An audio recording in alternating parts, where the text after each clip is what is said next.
Good morning to you. As introduced, I'm Jimmy Spire Sentongo from Uganda, where I work as a lecturer at Makerere University. I teach philosophy, but I'm also an editorial cartoonist with a national newspaper. I only have 20 minutes to speak about my topic, which is quite a heavy one. A friend advised me that he had devised a method.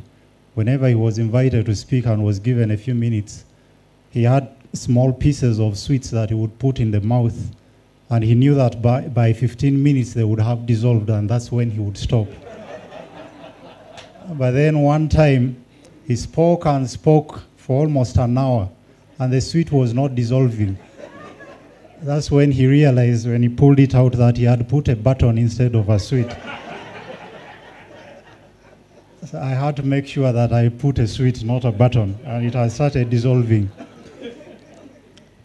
Now, being in this place is quite nostalgic talking about this particular topic. I studied in Tanzania for 2 years, just next door there in Mosh. I had intended to become a priest, but God thought otherwise.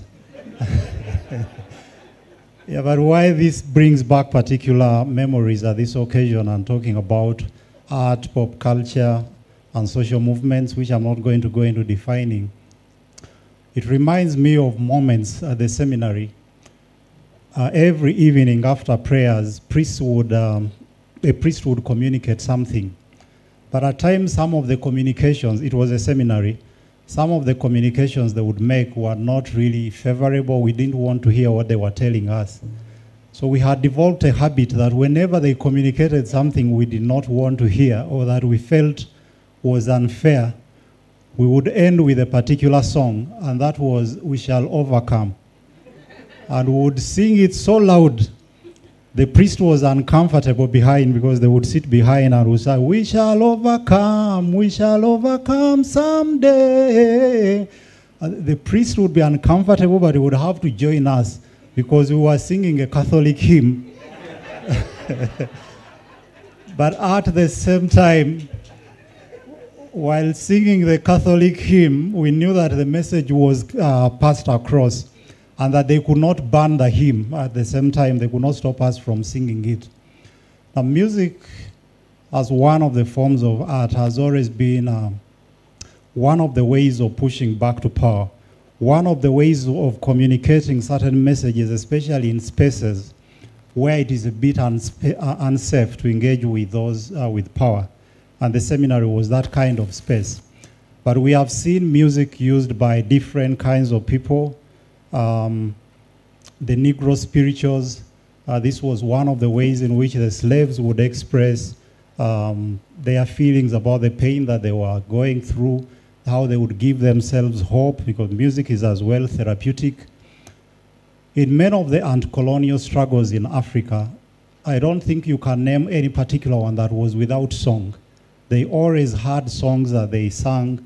Those from Zimbabwe who tell us about the Chimrenga music.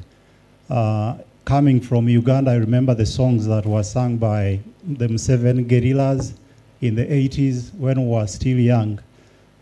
I've only seen one president in life, but that is, it's a story of stability in Uganda. So so I recall in childhood how we would sing along the songs of the rebels. One of them, Ambam 7, I think any Ugandan in the room would recall these songs.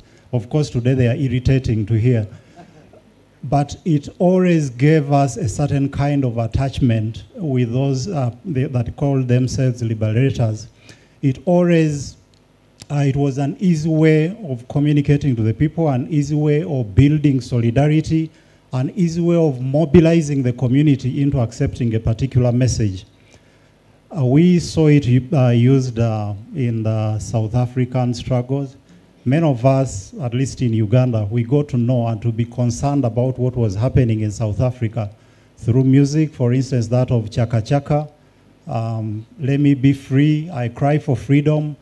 The songs would be disguised as though she was singing about an oppressive husband, but it would be clear that she was communicating to someone else. The songs of Miriam Makeba, songs of Pat Shange, We Miss You Manelo, because it was Manelo, but we would know that it's Mandela, not really Manelo.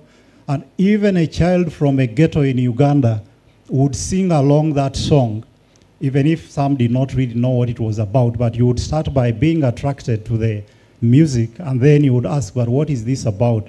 Recently, I was watching on YouTube a song by this song, Joanna Give Me Hope.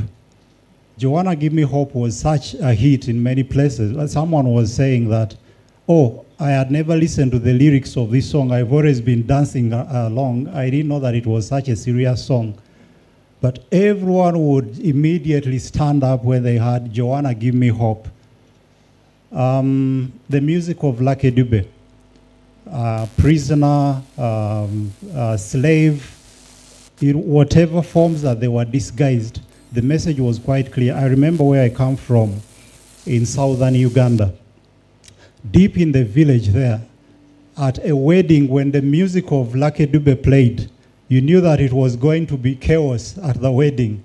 You knew that there was going to be a rampage, people breaking tree branches and jumping while raising them, because the immediate message that they got was that this was music about freedom, music about peace. Musicians always have found a way of negotiating territories that are unsafe, of communicating messages that would otherwise be difficult to communicate.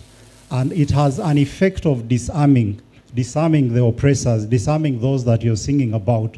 Sometimes before they know it, they have already joined into dancing to the song, or they do not want to seem odd by not being part of the merrymaking group. Now that is for music, but we have also seen it growing across other kinds of art. Satire of late has become a very important form of expression of dissent. Humor in different forms. We see young people circulating memes, or we see it in comedy, we see it in cartoons. Being a cartoonist, I know the advantages that come with using humor in resistance. One is that you easily mobilize support. So many people will come to laugh, but in the process of laughing, the message is communicated. We live in societies, at least in many African countries, where people are reluctant to read. We see these so many reports that are released. The other day when we were listening to statistics about democracy, freedom in Africa, many of us were asking, where are these reports? They're available online, but we are bombarded with so much information every day that we do not have time for reading all that. But within a cartoon, I'm able to summarize 1,000 words or almost a book. Even young people that do not want to read, they'll come to laugh. They'll come to a cartoon to laugh. And in the process, the message is communicated.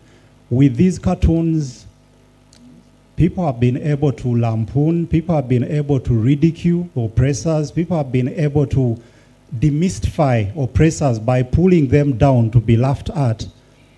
In the process, they have equipped masses, they have equipped them with some sort of strength where they feared that this is a taboo topic. Then they would start talking. Cartoons direct debates, they direct discussions.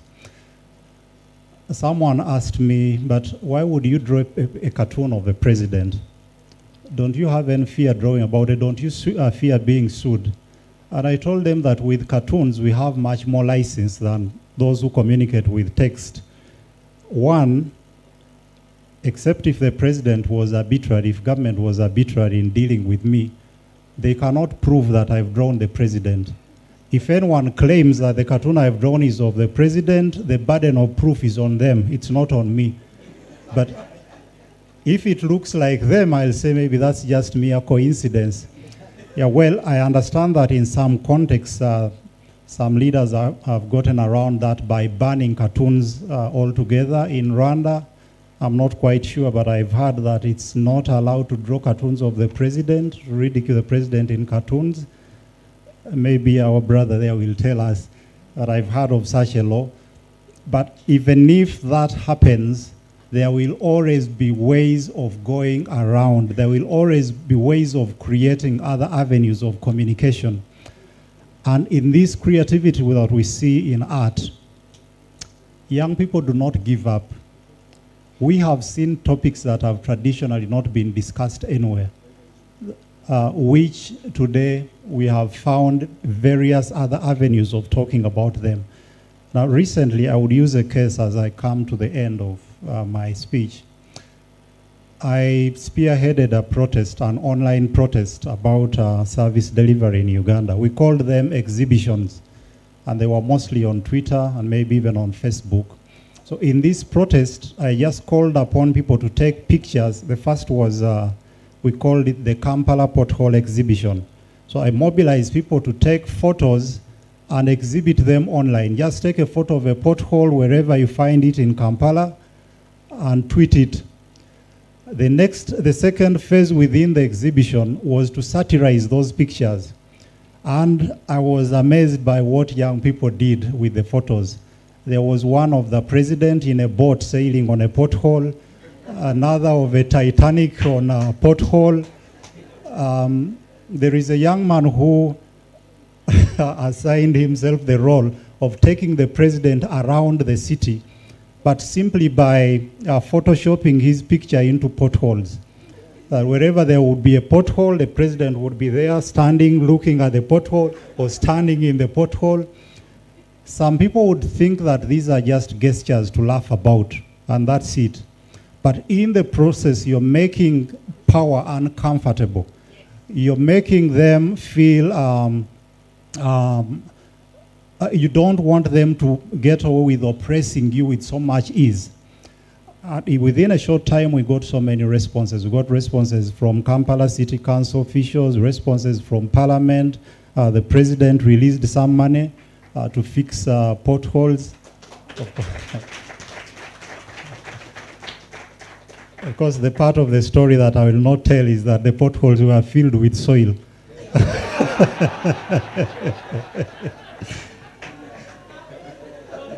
Yes, but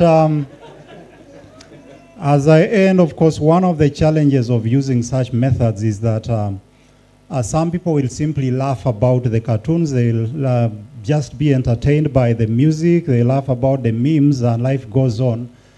Of course, this added to the other fact that today there is so much information that everything seems to be in a flux.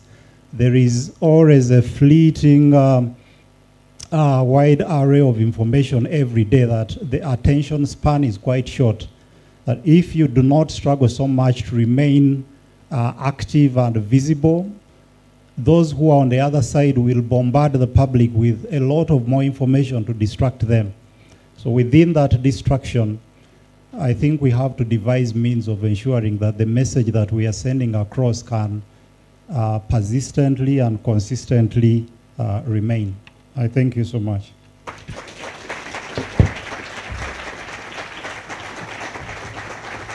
Gracias.